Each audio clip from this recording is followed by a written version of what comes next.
and welcome to the MIT Enterprise Forum. I'm Carol Corporalis, Chapter Chair, and tonight we are starting off our new season of programs, and doing so with a returning entrepreneur and moderator. And in fact, this year we are bringing back case studies, which is really what we became known for. And a case study is when we showcase a particular San Diego company and really delve into their challenges and opportunities, and we put together a panel of experts who can speak to those challenges, and we let that all unfold in front of an audience like this. It's always a great learning opportunity for everybody, and again, it allows us to showcase San Diego's finest companies and industry experts. So tonight we feature Christian Bramer, who was a case study a few years ago with his company Joe Media, and now his new company Benefunder is disrupting the philanthropic landscape by providing a new funding channel for research. Benefunder is fueling innovation by allowing donors to fund causes that matter to them. They facilitate connections with today's top researchers who are working on breakthrough discoveries that are impacting our world. He'll be interviewed by Dave Titus, a well-known venture capitalist here in San Diego, and he's also a familiar face with the forum. They'll be exploring lessons learned from a serial entrepreneur. A few words about Dave Titus. Dave is the Vice President of Business Development with Cooley International Law Firm. He's also the managing partner and co-founder of Windward Ventures, and you might also know Dave from the San Diego Venture Group. Dave was the president of that group from 2011 to 2014. And again, he's a familiar face with us. He's been our moderator and a panelist a number of times over the years. And so we're thrilled to have him back with us, kicking off our new season. Before we get started, we want to thank our sponsors and community partners. Tonight, our sponsors are ResMed and Kenobi Martins and Scale Matrix. And our community partners are Green Rope and San Diego Business Journal. And let's see, I'm trying to look if everybody's in the room here. Green Rope, I don't see Green Rope, San Diego Business Journal. There we go. Great. And so again, our program certainly wouldn't be possible without their generosity and support. So big thanks to all of them. I want to introduce Chris Steinhardt from Kenobi to tell us a little bit more about Kenobi Martins, and then he'll kick off our program. Please welcome Chris Steinhardt.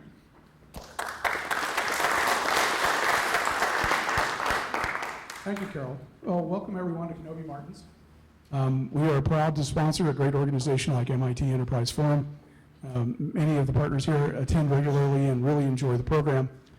A little bit about our firm. Kenobi Martins was founded over 50 years ago in Orange County. We are devoted entirely to intellectual property. We have some 275 attorneys throughout the country.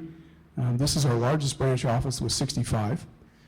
We have well over 260 of them with some sort of science or engineering degree that can help you with any type of patent, with any type of technical background, and get there and be able to speak your language right away. I'm a patent practitioner in the pharmaceutical, chemical, and electronic spaces. I've been doing so for the last 35 years. So please bring us your ideas and we will help you turn them into a business. And with that, I'll give it to I think take that one. Yeah. All right. Let's have a round of applause for Kenobi because this air conditioning rocks.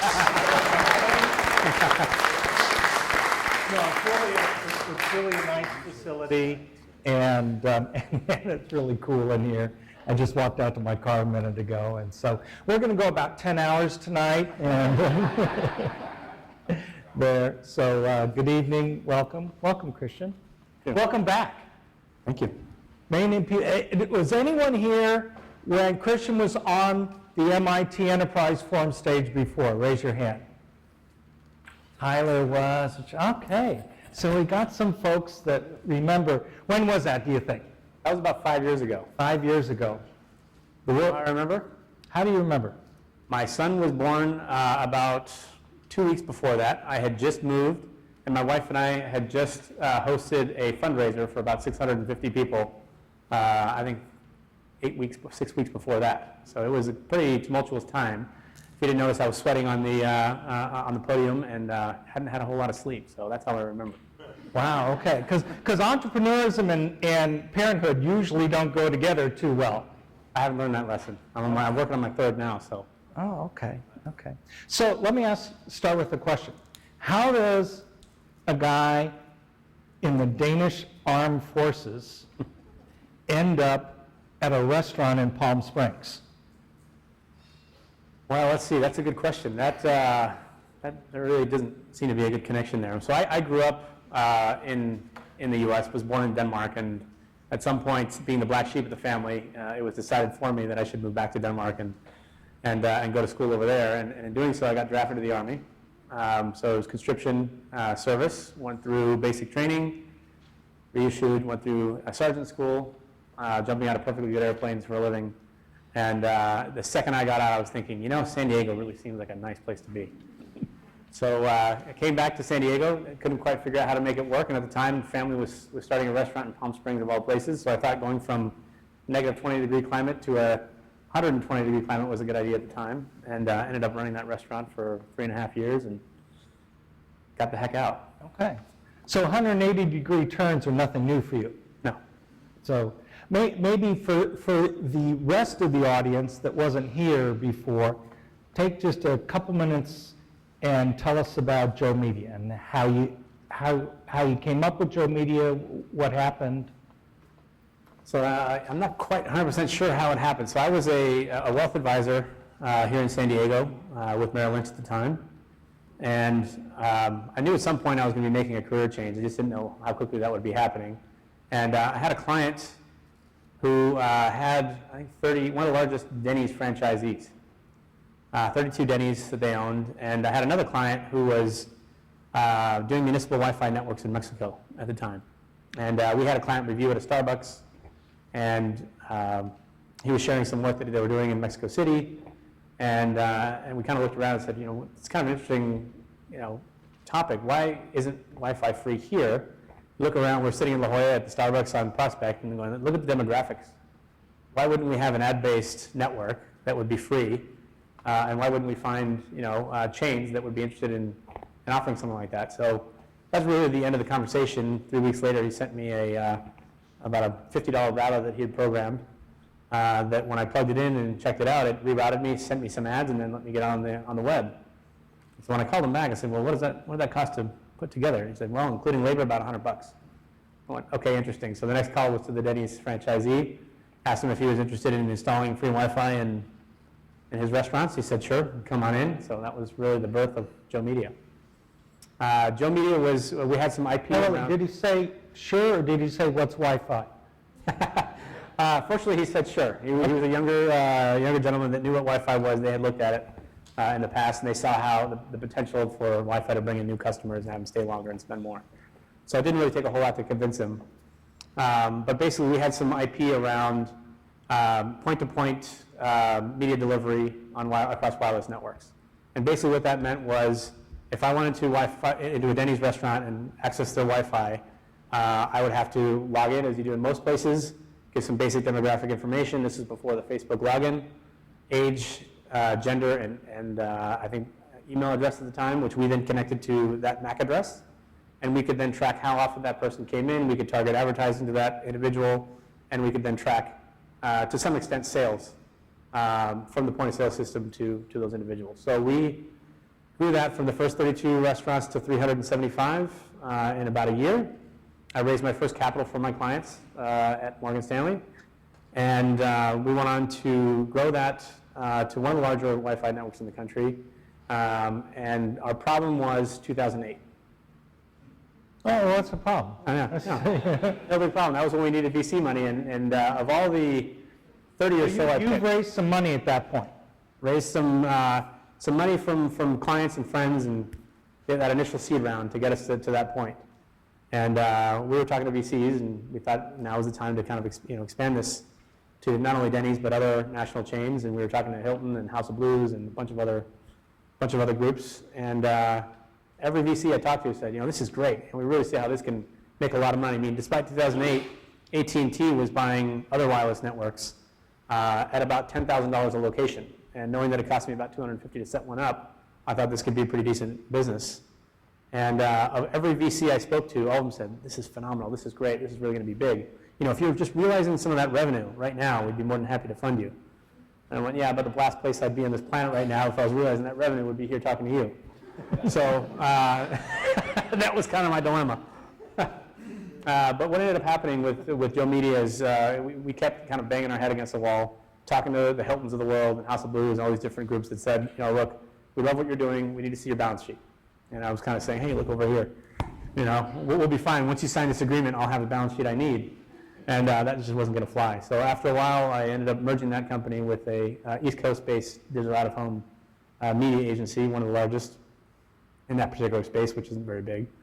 And I ran the West Coast operations for a couple of years, particularly running their labs, coming up with new ideas and new business concepts that we could present to clients.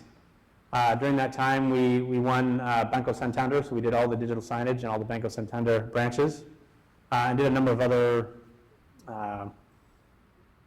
theme parks, amusement parks, things like that, and other banks that we had on as clients, but really wasn't all that exciting to me. Putting up TV screens in banks, which just didn't really float my boat. So, So let me ask you, before the merger, right, it's 2008, you can't get into Hilton because you don't have a balance sheet. You can't get into VCs because you don't have Hilton. Did you ever think at a personal level, Jesus, I don't know what the hell I'm doing?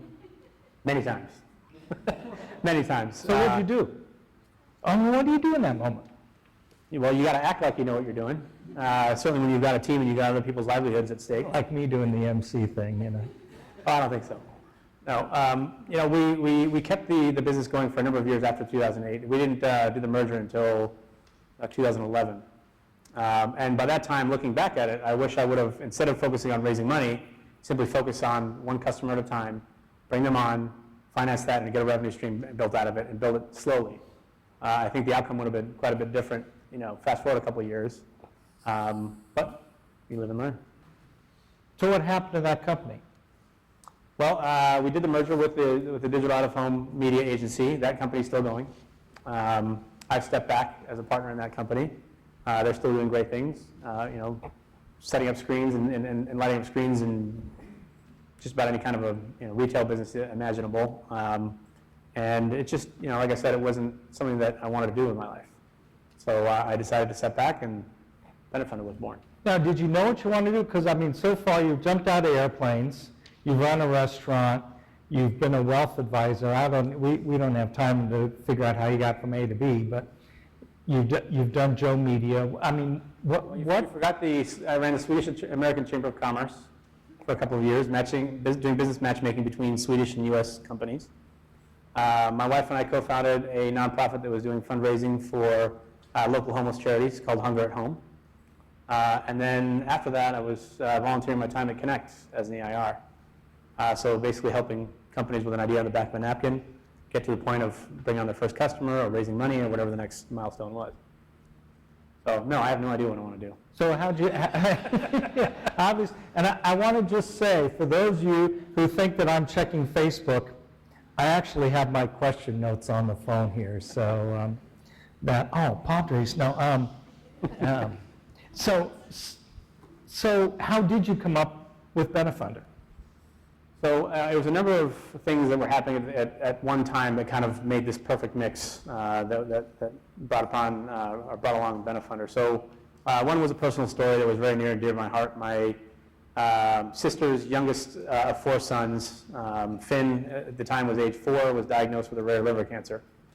And the family was obviously devastated. And my sister and her husband happened to be doctors, so they kind of had the red carpet rolled out wherever they wanted to go.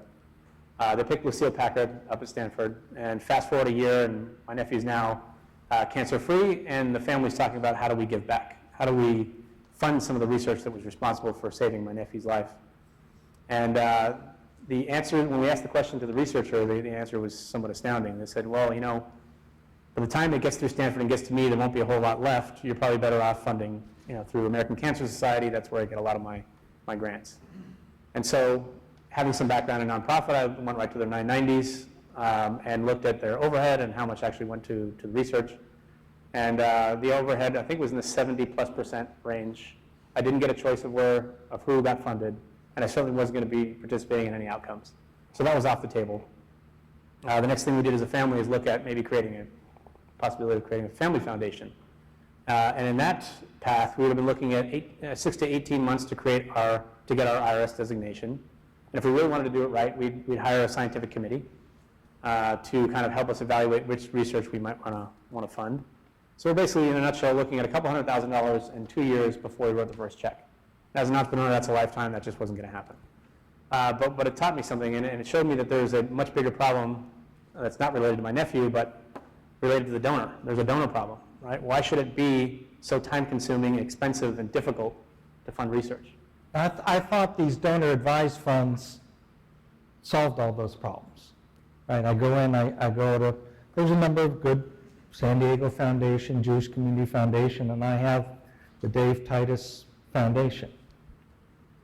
So you've got, of the groups that offer donor-advised funds, you've got the national, the banks, the Fidelity Charitable, Schwab Charitable, banks like that also offer these donor-advised funds. But their motivation is to raise assets and manage assets. They really don't have any motivation to put that money to work. So they really don't help you deploy funds, but they do help you manage them very effectively. On the other hand, you've got community foundations, which do a fantastic job of knowing what's going on in their local community, but they're regional. They don't have a national reach. And so that was really the gap that was missing, particularly when it came to innovation and research. Okay. So you're seeing all this and you decide to start a company. Wasn't that easy. So the next step Sure was... it is. You can go online and do it nowadays. So at the same time, as I mentioned, I was volunteering at Connect as an EIR. And it was really the connections that I made there that convinced me that maybe we should start a company. So one was through a co-mentor who had sold the company and kind of taken a year off and was kind of looking for his next gig. His company was in the mobile ad space, and he was looking at the machine learning labs at UCSD and met our other co-founder, Gert Lankriet, who's a machine learning professor there. And they were already talking about this problem of how do we bring more philanthropic funding into research. And at the time also, another co-founder of mine was sitting in on a panel for a company that I was mentoring, and he happened to have 30 years of experience working on Wall Street with some of the largest counterparty risk agencies for the banks. We said, okay, so we've got entrepreneurship, we've got banking, we've got some academia. This is starting to kind of come together, and my next step was reaching out to a mentor of mine who was actually chairman of my last company, Joe Media, who had done some funding at UCSD, and I ran the idea by him, and normally his response was, don't quit your day job, this doesn't have legs. It saved me a lot of time and anguish along the years, and when I pitched this concept to him, he said, wow, this is actually pretty interesting. I see where this solves a problem, and I can make some introductions at UCSD, and that's where we started. UCSD was our first institutional relationship, and we've now grown it to 7. So we've added Syracuse, Wisconsin, Rutgers, Children's National Health System, International Supercomputing Institute up at Berkeley, and our most recent, and you heard it here first, we haven't announced this yet, but we just added Harvard to the list. So that's our largest institutional relationship. Okay. So we're here at MIT Enterprise Forum, and those of you who know... If anyone knows anyone... No, yeah, we can pick on MIT, we'll get there. No, I was thinking more, there's an interactive thing. So here you are, there's 4 of you, think up this idea, and I heard rumor, you walk into Connect. Instead of being a mentor, you're going to pitch your idea. And so what's your reaction at that point, Tyler? You met this team when it was in its birthing. We made them do a springboard, are you kidding? Yeah. I mean, we needed feedback. We couldn't assess them. We needed like the professionals to look at them. Mentor became mentee. So it was a very interesting transition going to the other side of the table, and actually extremely helpful for that matter. And we have a number of our co-mentors here in the room. Andrew Weissman was one, as well as a number of others that kind of helped us develop this business model into partially what it is today. And what was it about switching sides, right? Because particularly first-time entrepreneurs think their mentors know all and should be the experts. I mean, what was it about being on the other side that was different or insightful from having the process? Well, now you had to drink the Kool-Aid. Now you had to follow all the advice that you'd always been given, right? And so that's a lot of work, but it was extremely helpful to have to go through that process. A big challenge we had early on was, our elevator pitch. We could not, in 2 minutes or less, you can attest to this, in 2 minutes or less, we couldn't explain the business model because it's so different. And it's still a challenge. We've gotten better at it. But, defining which areas are we going to focus on and where are we innovating and how do you tell the story in 2 minutes or less was very difficult. And I knew from experience that if I couldn't do that, we didn't have a business. Okay, you have 2 minutes. Oh my God. Okay. So Benefunder is a community foundation for innovation. We make it fast, easy, and efficient for individuals and donors and companies to find, fund, and follow the research they're most interested in. That's it. 20 seconds, give the man a hand.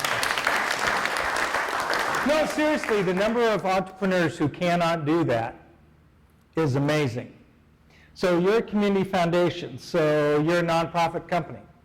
We are a nonprofit and a for-profit. So this is where the web gets a little more entangled. So we actually are the first of its kind that we know of that started with both running in parallel. So the way the story started was we had this philanthropic idea that we wanted to match donors and researchers. Well, initially we thought, every university has a researcher page. We'll just get a scraping tool and we'll scrape all that data and, we'll do the matching that way, no big deal. Well, then we found out, as we got it started, that a lot of this information was 5 or more years old. So we knew we had a problem. We also realized that we were going to have to create our own database. We're going to have to build that. We're going to have to attract capital. We're going to have to attract talent. All these things that you need to build a business, we thought, how are we going to do that in a nonprofit structure? I didn't know anybody that was going to write me the $5 million donation hoping for something in the future that might materialize. So we no did this one for knows profit all the structure. research projects going on. No, in fact, right today, we are the largest active database of research in the country. And at 700 projects, that's part of the problem. That's more of a problem statement than it is actually gloating about us.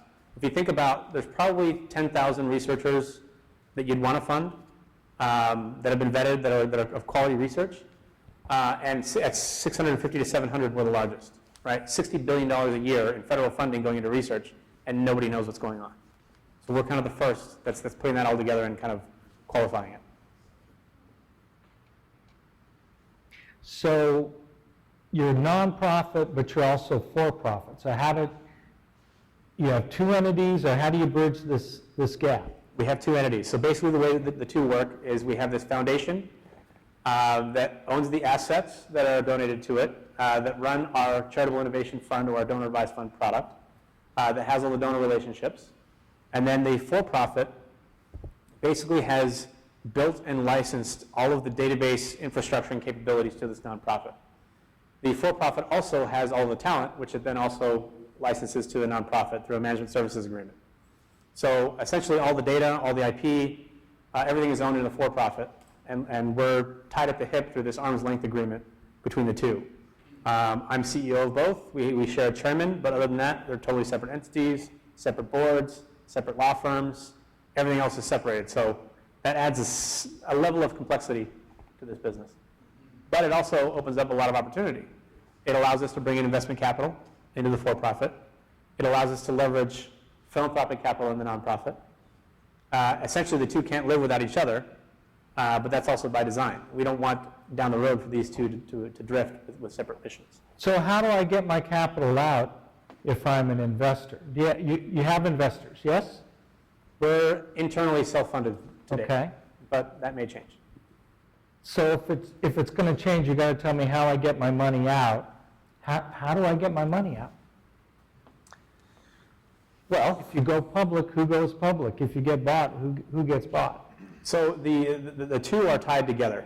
So if one gets bought, it's a traditional transaction, right? Where there can be an acquirer of the for-profit, and then there's this long-term contractual relationship with the nonprofit that actually manages all the products. So you really can't have one without the other. Now there is some complexity in that there's an independent board on the nonprofit that would have to approve basically any transaction. So that's the hair on the deal. But the way we run these two boards is that we understand very much that there's a common mission. There's a for-profit and a nonprofit that have a common mission. On the nonprofit side, we say we want to be the largest non-government source of funding for research. On the for-profit side, we say we want to own this research data vehicle. Right? We're not shy about saying we want a monopoly on that data because that has value in a number of different ways. When you talk about data, you're referencing the data of who's doing research, not the underlying research data, correct? Exactly, yes, and that's an important clarification to make. We make no claims, we don't own any IP that any of the researchers do. It's all our own data in terms of knowing what's getting funded, knowing what's trending, knowing what stage researchers are at, and that sort of thing. And do donors own the data? They do not. You mentioned when you were looking at one of the alternatives that you got no view into outcomes or anything. So how does it work from a donor standpoint? So from a donor's perspective, it's a little bit like outsourcing your private foundation. So we basically offer no startup costs, no setup cost, no time, no attorneys, also no liability on the accounting. That's all outsourced to us. We are a 501c3 nonprofit that takes responsibility for all of that. But as a donor-advised fund, when you make a contribution, you take a full tax deduction on the contribution. You then have the ability to disperse funds over time. And so what we do at that point is we profile the donor. We understand what they're interested in funding, maybe what they've funded in the past, what they do for a living, maybe where they went to school. And it doesn't stop at the donor. It's actually the entire family. And what we'll do is we'll sit down and we'll create a funding plan that matches the profile that we've created. So it's a little bit like Match.com, if you will, at that point, where we have a researcher profile and we have a donor profile, and we're matching the two. And And eventually, if I don't care a whole lot, I just go on Tinder.com. we can probably find you a researcher that's working on something related. Okay. So you're really a marketplace then? Absolutely. We're looking to be the primary marketplace for research funding. And it doesn't necessarily stop with individuals. It can be, like I mentioned earlier, private foundations. It can be companies that are interested in increasing their connections in a given space that they're interested in. So it could be corporate social responsibility, but it could also be, what are the areas that a company is looking to innovate in the future, rather than hiring scouts to go out and knock on doors and walk the halls at universities across the country. We have a real-time database of what's actually happening. And so by funding through us, they can actually keep their finger on the pulse of what's happening. Okay. So this all sounds pretty easy. It's super easy. Yeah. IPO tomorrow. I was actually seeing earlier today, I was over at Qualcomm and saw some statistics about how marketplace companies are, in today's economy, having to raise more capital than any of the traditional software companies, because they have to work both sides of the equation. How do you deal with, you're how many people today? 14 people. 14 people. How do you deal with having to both get two sets of customers? Well, we knew we had to start somewhere. So when we set out, we wanted to start on the researcher side to see if we can really develop this marketplace, and whether researchers were really willing to speak with us. And we found out that they absolutely were. We were onboarding researchers at one point at about 100 per month. We since kind of cut that off so that we can focus more attention on the other side of the marketplace, which is the donor side. So that part we figured out. What still is a challenge is dealing with. And now that was word of mouth, that was direct outreach, that was social media. How many of you before you got this MIT thing know about Benefunder? Okay, not a high percentage. So how did all these researchers find out about Benefunder? We didn't wait around. We spammed them. Basically what we did was we downloaded lists of NIH, NSF-funded Sloan Fellowship grant awardees and Guggenheim. I think those were our starting four. And then we offshored, basically picking up their contact information. We sent them pleasantly persistent You literally emails. contracted with some organization offshore to say, find us the emails for these people. Every single one of these people. So we built up a database of about 10,000 researchers that matched those initial criteria. And then we started doing an email campaign, and we matched that with doing regular webinars. My co-founder was hosting webinars with 15 to 20 researchers 2 to 3 times a week, explaining the Benefunder story, talking to them what this was all about, and bringing them on board. And we were converting at about 80%. It sounds very old school. Very old school. Sometimes that's the best way. Okay. And then going on the other side, What about that process was different or surprising? I was surprised that we had as senior researchers coming on board. We have Nobel laureates. We have researchers that have been awarded tens, if not hundreds of millions of dollars in grants. And I was really surprised. In fact, we've got one at Yale that came up with an Alzheimer's drug, had a $1.2 billion exit, and then is back at Yale now. doing it again, and he came on. So I naturally wanted to talk to him and say, why on earth are you working with us? And I think the answer was a couple of things. One is a lot of these researchers have very large labs, and they have multiple sources of funding from grants, but they don't really have that many discretionary funds. And so our source of funding is more discretionary. It allows them more flexibility to use the funds on the things that they really need within the lab. So that was one reason. The second was this gentleman just thought it was the right thing to do. It was the right way for him to lead the charge for other younger postdocs that were just getting started and looking for funding. And this is a way that he could kind of bring more visibility to our platform. In fact, he believed in it so much, he actually hosted an event for us at his house. I think he had 3 or 4 wealth advisors that he invited, and then a bunch of other researchers, and we did a little kind of a mini event at his house, and got a bunch of people interested. So that was how involved our community is really getting. So that was surprising to me. What's also a little bit surprising, and I hope I don't get in trouble for saying this, is that it's been difficult. It's been surprising how difficult it is to get the admins at the universities to play ball. Many of them are very suspicious. They have very large and extremely well-known brands, which is perfectly understandable. But at the end of the day, all we're doing is trying to bring them money. That shouldn't be so hard. And when we're able to tell this story on our own, our success rate is very high. But that's been difficult. Okay. And how about the other side of the market? So on the donor side, and I haven't talked about this much, but Because it must be going crazy, because the GoFundMe guys who fund any crazy thing you want, they just sold their company for $650 million. So there must be something there. That's a good sign, that's for sure. There's a lot going on right now in the fintech space, in the social venture space, and GoFundMe is a perfect example of that. There's a couple of the startups in the Bay Area that just raised, 10, 15 million. As I say, people may not know, so here in San Diego, we long ago had Conterra, which was a company that went public serving nonprofits, but GoFundMe, just like I said, sold for $650 million. Stay Classy raised $18 million, which is kind of a Conterra 2.0 type company. There's 3 or 4 others around town. And, back a while ago when I got in the venture business, don't laugh like that, Tyler. No one would have touched anything around a nonprofit or social, et cetera. So this is really a change. It's a shift, and it's a shift for the better, because I think part of this is because there's such a large opportunity. I mean, $370 billion last year in individual giving.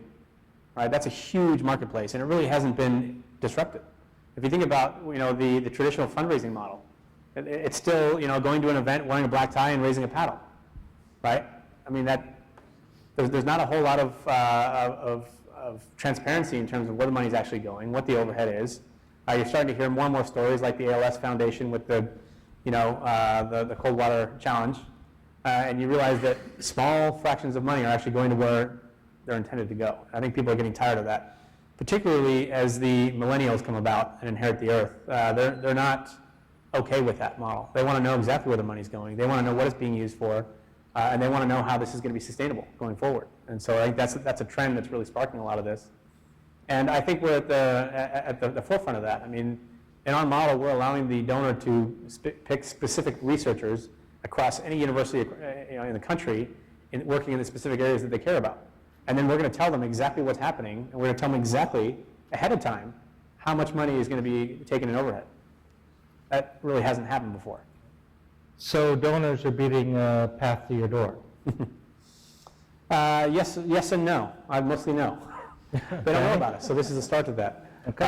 So we're here decided to help you tonight with that problem. Well, this is quite the stage to take to kick that off.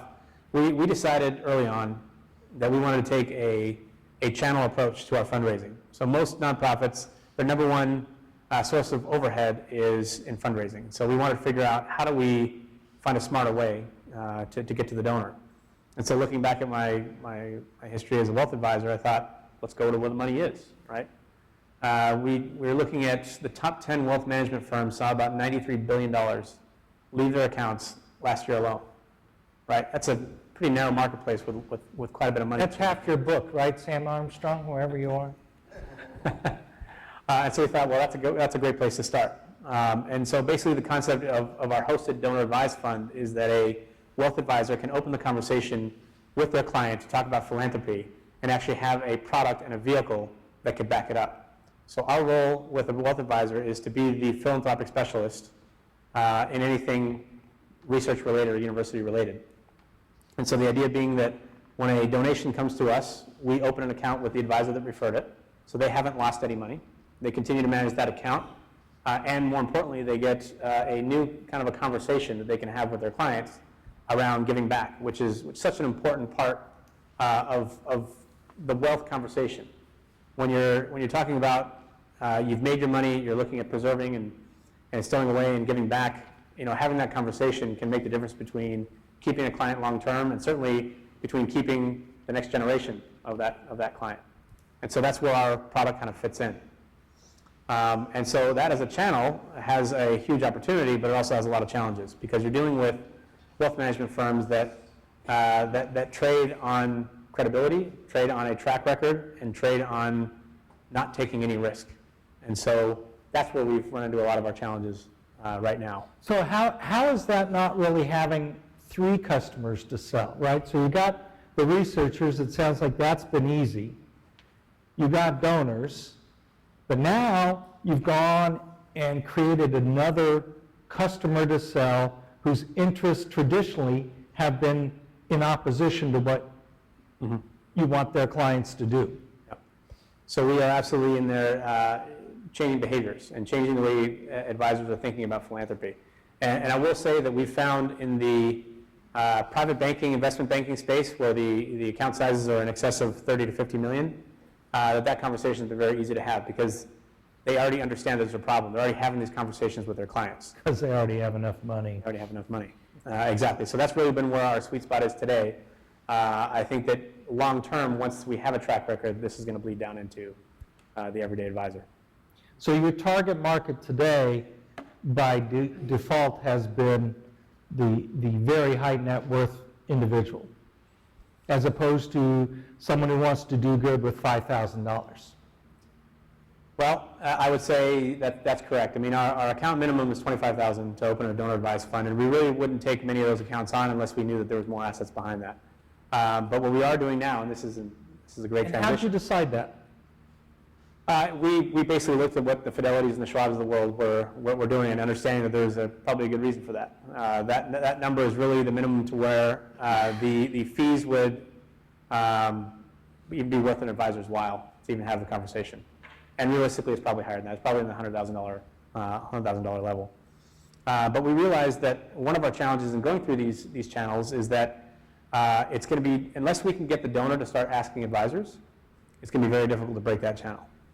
And so what we've done, we're now in the process of launching another product. So this is my shameless plug on a new product that we're just releasing, which is basically a fund, a mutual fund type of approach, where if you imagine the researchers as a stock, we're creating a mutual fund around specific causes. So we've got 2 right now that we're in the process of launching. One is in green energy, another is in Veterans Affairs. And basically what that means is it allows us to go out and have a conversation around the problems in a specific cause area.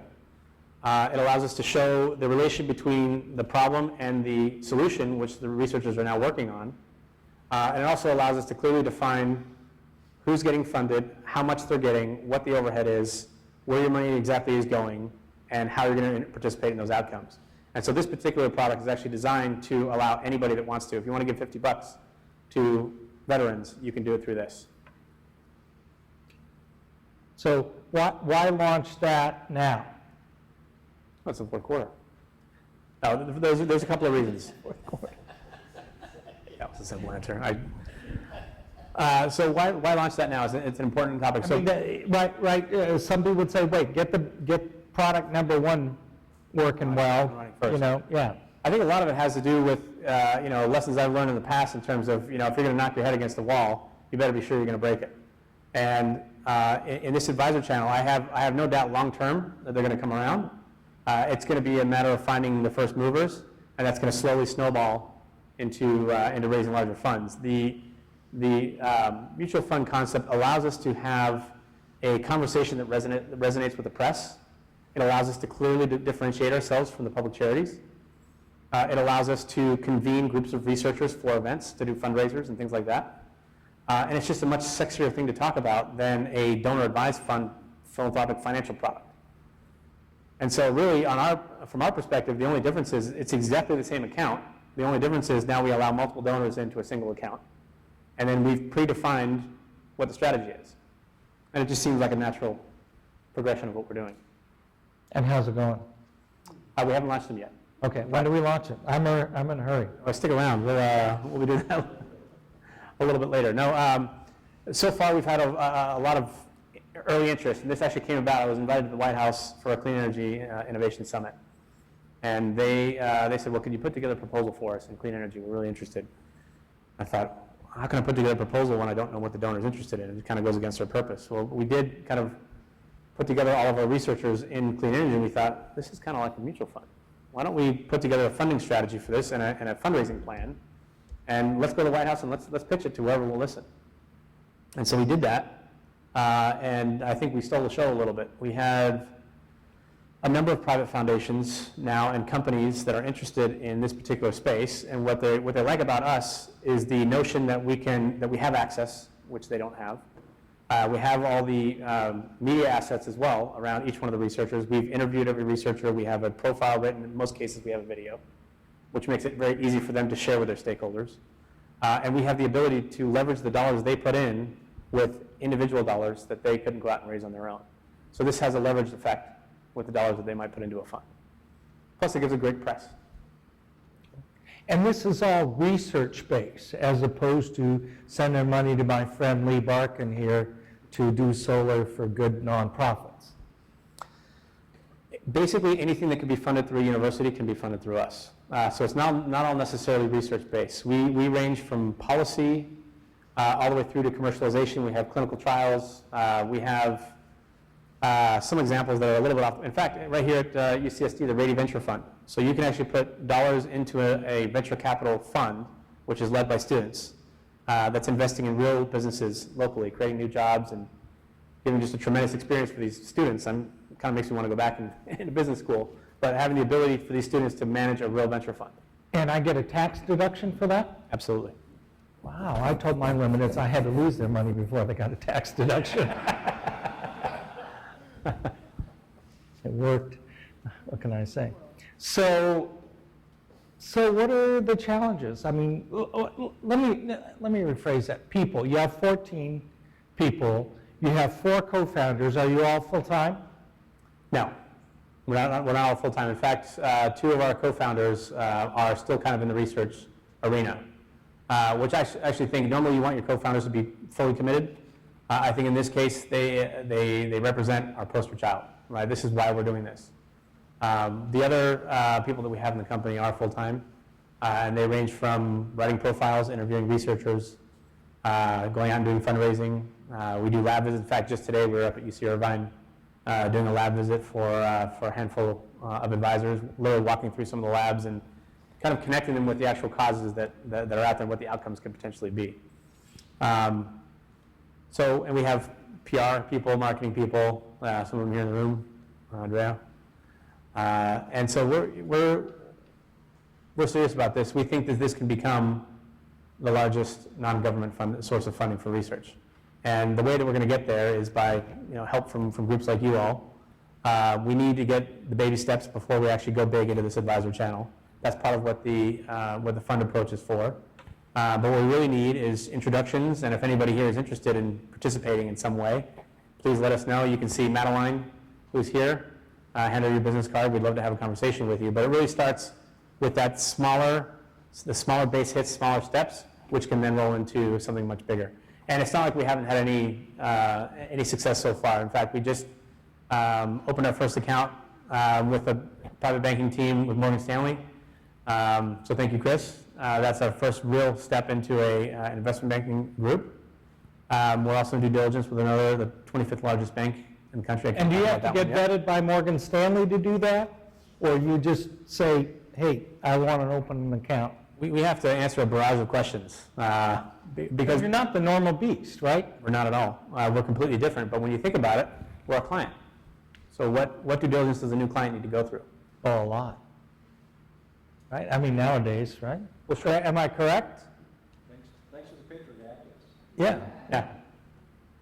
No, it's absolutely not trivial. But in this case, it's basically a referral from a wealth advisory team. We provide a tax deduction.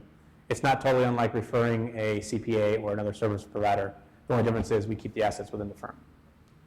So talk to me about finding employees. It's easy, it's hard.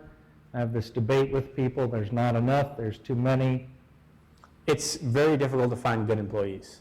And my strategy so far has been to interview the individual and find something for them to do. To have somebody who really fits the culture of the team, who brings a certain skill set to the table, and has an absolute passion and a drive for what we're doing, we tend to bring them on and find a role for them. Fortunately, we're small enough right now to do that. And we also have a bit of an advantage in that case, in that we're really solving a larger social problem. And that's given us, certainly in recruiting the younger, extremely intelligent, extremely bright people that really have an opportunity to go anywhere they want, and they pick us. And it's not for the paycheck.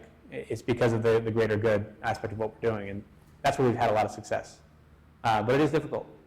It's difficult to, I think for the team also to go through some of the rapid changes that happen in a startup, and to be able to stomach some of those. And getting kicked in the teeth a few times, it's a difficult thing. So you've had one small change. Maybe there was another you didn't talk about. I don't know.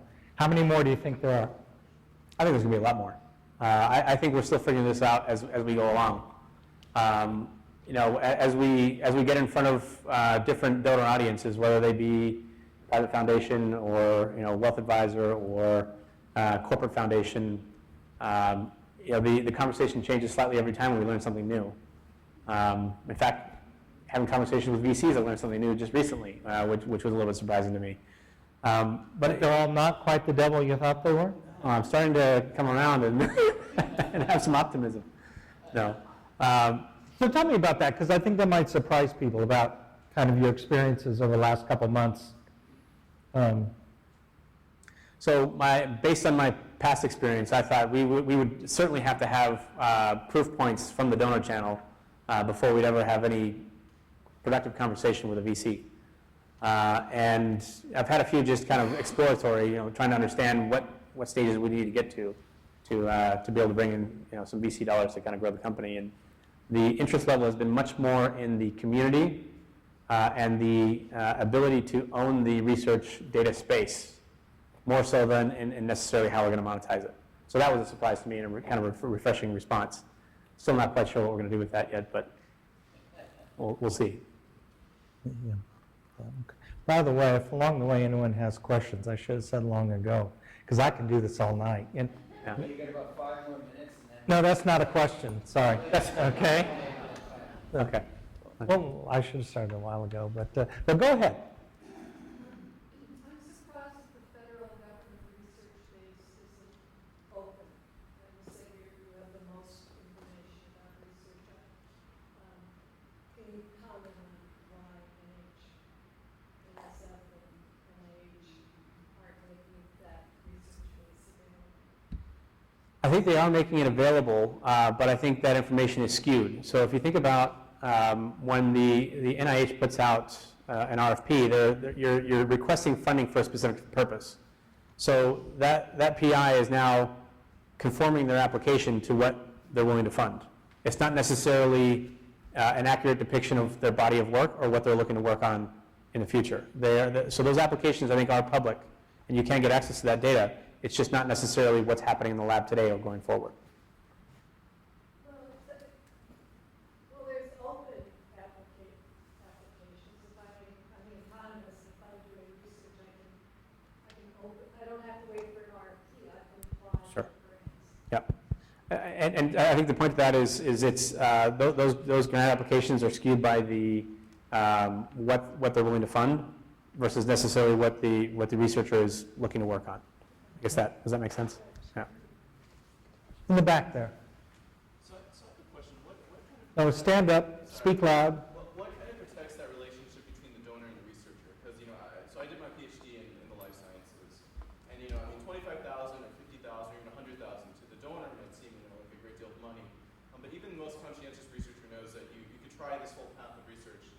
yet, maybe, it doesn't work out. How can we protect that relationship so that you don't have uneasy donors, be thinking that, the researcher didn't use their money most wisely, even if they were trying to be very conscientious with it? Yeah. So I think there's two parts to that. So we see relationships with an individual donor having multiple researchers that they fund, and then also an individual researcher having multiple donors that are funding them. So there are some elements of the crowd in that. In terms of the funding mechanism, while it comes through as a gift, there are some requirements that the researcher has to fulfill. So number one, they create and maintain a profile with us, and that profile has to be consistent with what they're using the money for. So we don't necessarily care what they write or what it says in their profile, as long as it's consistent with what the funds are being used for. And then additionally to that, there's a requirement to provide ongoing updates. And so these are multi-year ongoing funding relationships. So if we create a funding plan for a donor, it might be a 3 or 5 or a 10-year funding plan with quarterly distributions, right? And so when we sit down and discuss what's going on with the donor, if they're not happy with the way things are going, they have the ability to make changes anytime they want. So let me interrupt here, and I don't want to get too in the nuts and bolts, but let's say what's your name here? My name is Jeffrey. Jeffrey, Dr. Jeffrey. Did you get your PhD? Yes, I did get. Well, congratulations. Very good. Okay. So he's got a research project that really needs, it's a multi-year project, it's got clinical whatevers, it really needs $500,000 or $1 million to be a viable project. He can't do a $50,000 version of it. What do you do in that situation? I mean, it says there he'd like $1 million, and you got a guy who says, yeah, I'll give my full 50 or 100, but that's not enough to get the job done. Well, so here's my forward-thinking statement. Fast forward to 3 years from now when we have, 5 out of the 10 top wealth management firms, on board with us. When they want to syndicate IPOs for billions of dollars, they're subscribed in seconds. You can't even get access to it, as if you're not a large enough client in the firm. So I foresee this at some point working a little bit like that. When there are these needs for larger dollar amounts, that this would basically be allocated among multiple accounts very, very quickly. So if we have a donor database where we know that we have, let's say, 100 or 500 donors that are interested in this particular space, and there's a new project that comes online that has a lot of interest in this, this research lab has high credentials and is working on something that's really relevant and fits the interests of this donor group, I think those types of deals would not be something that we'd shy away from at all. I mean, I think there's opportunities, for example, in areas where there might be a new malaria drug that needs to go through FDA, and they need $250 million to run through that. I don't think any of these firms would blink an eye at that. That's done very quickly, and that's done every day. It's just a matter of traction, and can we get there? And also, it's a certain matter of making sure that we're making the right matches between donor and researcher at that point, right? In terms of, and that's where the tricky part really comes in for us, is aligning expectations with reality. So you really end up in that model underwriting a research project and doing the due diligence and going to the donor base and saying, we endorse this. I would stop slightly short of the due diligence. The way we look at it is we don't think we need to reinvent the wheel in terms of having a large scientific committee. There are plenty of other large foundations that do an extremely good job of that, and they're willing to share their information. So we would prefer to be in the marketplace. If you think of us as the NASDAQ, we just want to make sure it's an even playing field, so that everybody is playing by the rules and that you know what you can expect. We see other foundations as the analysts, right, that can provide us with that information, that have vetted these research projects, and we can then match based on that criteria. So if we can understand what, let's just say, the Rockefeller Foundation, what the requirements might be on funding a specific research area, we can then share that information with any of the donors that we have, not needing to reinvent that wheel and do that work all over again, which then allows us to keep our overhead. So it's like venture capital. No, seriously, I want to co-invest in any deal that Sequoia or Accel or Benchmark does, and they want to invest in the rock star entrepreneurs. So the rock star researcher who gets money from Gates, that's where I'm going to want to pile in. Okay, that doesn't help Dr. Jeffrey Wu here, who's not yet, but going to be, a rock star researcher, and he needs his money. So that's where modern portfolio theory and the notion of diversification comes in. When we sit down with a donor, a lot of times they'll tell us, I'm only interested in commercializing, the next drug for malaria. Well, okay, let's talk a little bit about that, and let's talk about those expectations. Let's talk about what it took to get that drug to the stage it is today. And if you're only focusing on this area, you're missing out on basic research, you're missing out on areas where funding is truly needed in areas of translational research and things like that. So we always advise clients to diversify their funding across multiple researchers and multiple stages of research. So at some level, it might be funding a researcher's initial R01 grant, that career award that's going to really help them go on and have a great impact. You can do that at a relatively small dollar amount. Versus on the other end of that spectrum, it's that malaria drug where it needs $250 million to get through FDA. Okay. Martin. You have to wait for the microphone. Uh-oh. Talk really loud. That's all right. Can you pass this up, please? The voice has spoken. So I'm a little confused because you're trying to keep your overhead down, so you're not doing the checking, some of the due diligence that maybe the Rockefeller Foundation or Gates or whatever would do, but you're also trying to find researchers that aren't getting the big funds from all these other things. Or do you not want to be the sole funder for some researchers? I think we're fine being the sole funder, as long as we're matching the expectation of the donor with that researcher. As soon as you're the sole funder, aren't you now the responsible for checking that they are doing the right reporting and whatever else, do what they said they were going to do? So a lot of that we have built in through the university. So when a gift comes through the university foundation, there are restrictions on what those funds can be used for. And we also require feedback and updates. So while yes, some of the funding could go to a researcher that used those funds for something other than what was in their profile, we have the ability then to cut it off relatively early to kind of prevent the damage, so to speak. But we don't necessarily, in our model, want to get into the grant funding arena where we're individually negotiating contracts for each individual researcher. While that might be something that we look at down the road with much larger dollar amounts, for the individual researcher, they're not looking to commercialize something. They're looking to know that their money had an impact. And for that, the gift funding channel is more than adequate in doing that as long as we have the feedback and the updates on what the researchers are doing. While I've got the microphone, one more question. Yeah. How much funds going through Benefunder now? I was going to ask this question. Every time I talk to a wealth advisor, they're like, how much money is in the fund right now? And I always turn around and say, well, how much money do you have in your under management? And I'll tell you where we're going to be. So we're just getting started. We're very small, a couple $100,000 in the fund today. Now, what's interesting about that as a metric, though, is the lab visits like the one we did today that turn into proposals for individual clients. So basically the way it works is we get an advisor interested, we get them into a lab, and we show them the value of what we're doing. They get us in front of a client, and we do a proposal for that client, understanding what they're interested in funding, and we recommend researchers. In that, in I think 5 total lab visits we've done so far, we have over $80 million in proposals. Now, I don't know yet what my sales cycle is going to be on those, but I can imagine that there's a stop at December 31st. But I think that based on what we've seen and what donors are currently funding versus what we're proposing, I think we've got a pretty good shot at bringing a lot of those on. And so we're planning a number of events in the fourth quarter, so this is really a pivotal time for us to see where this is going to go. So how long, so you and some of your other founders are funding this thing. How long of a bet are you willing to make? As long as I see forward progress, we're going to keep going.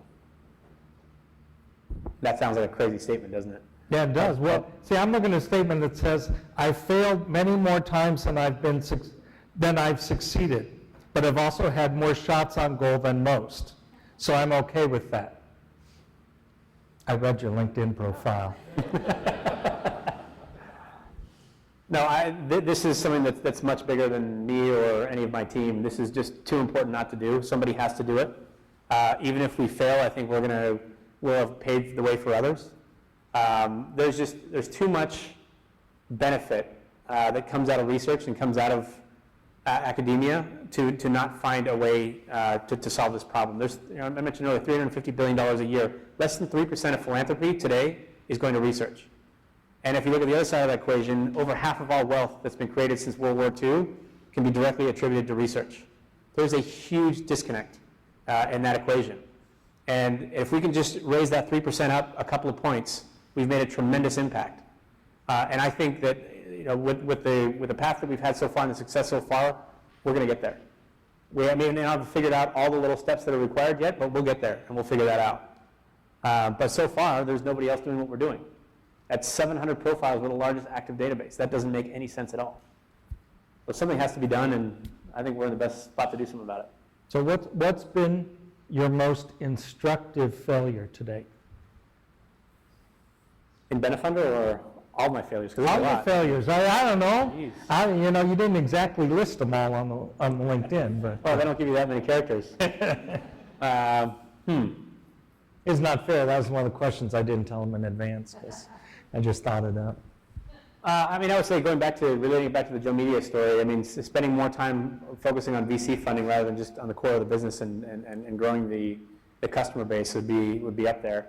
And what we're doing now, we're learning as we go. So going after this general population advisor with the Merrill Lynch's of the world, and that's we learned slowly that nobody was saying no to us. Everyone's like, wow, this is a phenomenal idea. This is fantastic. We really want to be a part of this, and we want to help you.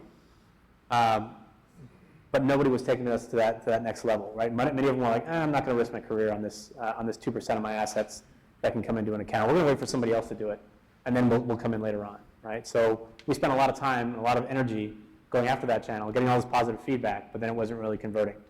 And so now we've realized that, okay, let's make that shift. And you could argue that we maybe spent too much time. Were you talking to friends or strangers? Strangers. Never talk to your friends for marketing advice. No, when you start up a company, they're all your friends. They're going to tell you they love it. They love you, So Christian, have you had any really high net worth individuals sort of speak on your behalf to try and leverage their fund managers to get involved? We're just now starting to get some of that about a activity. few, Yeah. And we're seeing that as an opportunity. The biomedical space, for example. Yeah. In fact, even on a local level, there's some major donors that we're now having serious conversations with, where they see the value of the leverage that we can bring to the table, the fact that we can bring more assets that they're even prepared or able to give on their own. We kind of skipped over one small detail in this whole discussion was, okay, how do you all make money? I don't worry about that. That's Okay, all part of it. right. No, It is great a bubble point. time again. So our business model is set up, and this was not an easy decision to make either, by the way. So we have a 50 basis point asset management fee on the basis of the asset. So in that, it's not unlike a bank. We make money on the total assets, but our primary revenue driver is we have a success fee associated with the gift that we make. So we don't get paid unless funds actually leave our accounts and go to the researcher. So at that level, it's 10% of the gift that goes out, depending on the size of the gift. There are breakpoints and things like that. But we get paid when the money leaves the fund and goes into the researcher's hands, and that's at a 10% rate. So if you combine it, the average donor advised fund distributes about 20% annually. So the combined total overhead is just under 2% in the assets in the fund on an annual basis. And that 10% gets charged, if you will, out of the money that goes to the researcher, or the donor pays that, or That comes out of the account. so I put in 100,000, and if I give it all away in 1 year, I give away $90,000. Exactly. And that's a market rate deal, that's a good deal, that's... Depends on how you look at it. It's Well, about that's why I'm 80% cheaper than most other channels. So 80% about cheaper. 80% cheaper. So if you compare it to the public charity, you're looking at 70+% for most of the cure-based charities. 70 to 75% is average. So you're telling me Cancer Society, Lung Society, Alzheimer's, all of those are spending 70 cents of every dollar getting the dollar? Yes. Yeah, yeah. And then the rest is coming through a grant. So now there's another percentage that's taken off as a grant overhead. Now there's a good reason that these groups might want to do that. Some of you may have heard of the cystic fibrosis deal that was done, where they basically sold to Morgan Stanley the future royalties of all of the IP that they had rights to. They sold that for $3.2 billion. So there was a $3.2 billion return to the Cystic Fibrosis Foundation, which came back to them. So there is good reason to want to fund as a grant, but we think by and large that the individual donor is much more interested in seeing their dollars get into the hands of the people that are actually doing the work, more so than negotiating or worrying about picking a winner and seeing that direct return. How are you getting past the university's requirements that some percent of the money that goes to researchers also goes to them, which is a further reduction from your 10% plus the basis points? So through the standard gift agreement, there is an overhead that goes to the university. In the UC system, it's 5-6% as a gift. And it ranges between 0 and 15%. Is that kind of the low to the high range? So still, even combined, it's we're talking about 7% or less than 10% overhead on an annual basis. That's actually going to overhead versus to the researcher, and I think that's more than justified. And we have no issue with whatever rate the university sets. We just want to make sure that that's clear to the donor, so they understand what's coming out along the way. So you really need tens of millions of dollars going out the door each year before this becomes a meaningful source of revenue for you all. We do. So right now, our break-even point is at around 25 to 30 million. So we are looking to raise significant funds, and we've set our overhead structure accordingly because that is our goal. Mm-hmm. This is about large dollar amounts. Okay. Very good. Okay. What haven't we asked you? I think we've just about covered the gamut here. We have. Are you having fun? I'm having a blast. I'm also not sleeping at night. Okay. But I'm What having a keeps good you time. up? What keeps me up? I work 24 hours a day. No. Obviously not. He's having a third kid. Okay. What keeps me up? I don't know that I'm crazy that this is going to work. Uh-oh. All right. Yeah, I mean, what if this doesn't work? What if it falls apart? What if we are crazy? What if nobody wants to do this? That keeps me up at night. Although, Why? you know, What if? So it falls apart. we've got to pivot. We've got to figure out another way to to keep this alive and find another way to bring in revenue. We have a few ideas on that, but I think that's one of the things that it's difficult staring at these mountains that we're trying to move. We're trying to innovate and disrupt 3 to 5 different spaces at once. That's a little bit daunting. When you get the no's, you start to question yourself. Am I doing the right thing? Is it me or is it that person that gave me the no? And how do I know which one it is? So, a lot of it has to do with, can we get those first early adopters? And that's the most important thing. That's the only thing I'm focused on right now is can we get them in? I think we can. But, it's a question of enough times at bat and asking the right people and asking them the right questions. Okay. Well, I'd like to thank you for being up here and bearing your soul to MIT. So a round for Christian.